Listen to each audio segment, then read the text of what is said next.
Hey, what's up mga lods? Ngayong araw na to mga lods ay papalitan natin to ng bagong outer tube at saka yung inner tube, okay? So, baliset na lahat yung papalitan natin, okay?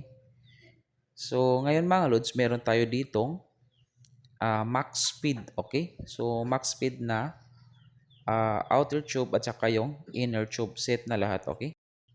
So, bali ito yung ipapalit natin doon sa ating front shock ng ating Wave 100, okay? So, na-unbox ko na to mga lods. So, ito ipapakita ko na lang sa inyo, okay? Ito na mga lods yung ating outer tube, no? Na may sticker na GRP, okay? So, lightin to mga lods. So, naka-lightin to, magaan siya at saka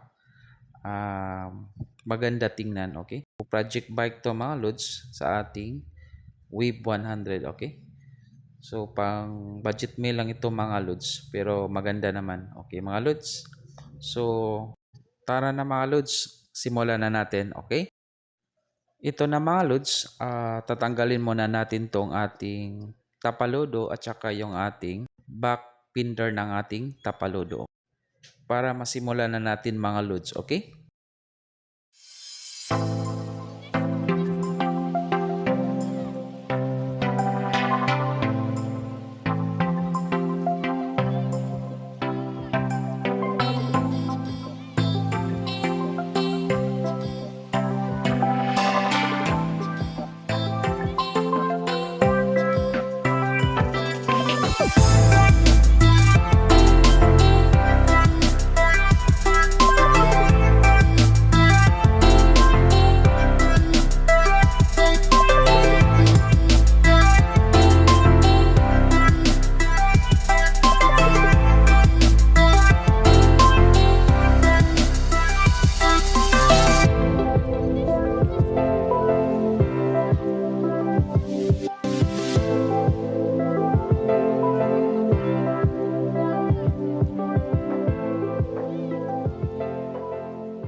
So, ito na mga lods, yung ating max speed light-in front shock natin mga lods, no?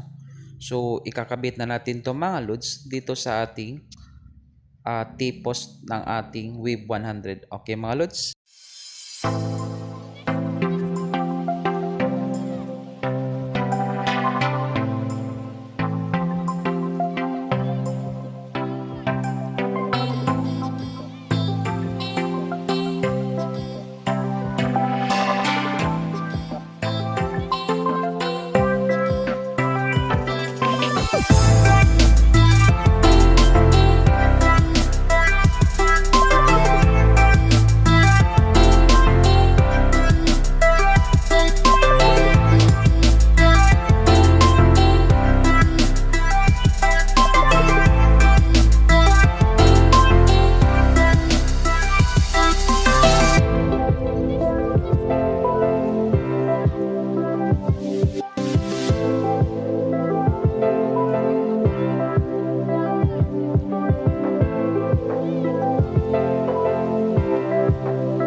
So, ito na mga lods, tapos na nating maikabit yung ating max speed front shock, no?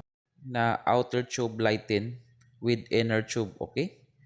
So, ayan na mga lods, no? Tapos na tayo, okay? Huwag kalimutan mag-subscribe mga lods at pakihit na rin ng notification bell para lagi kayong updated sa mga bagong video na ating may upload, okay? So, God bless mga lods and ride safe.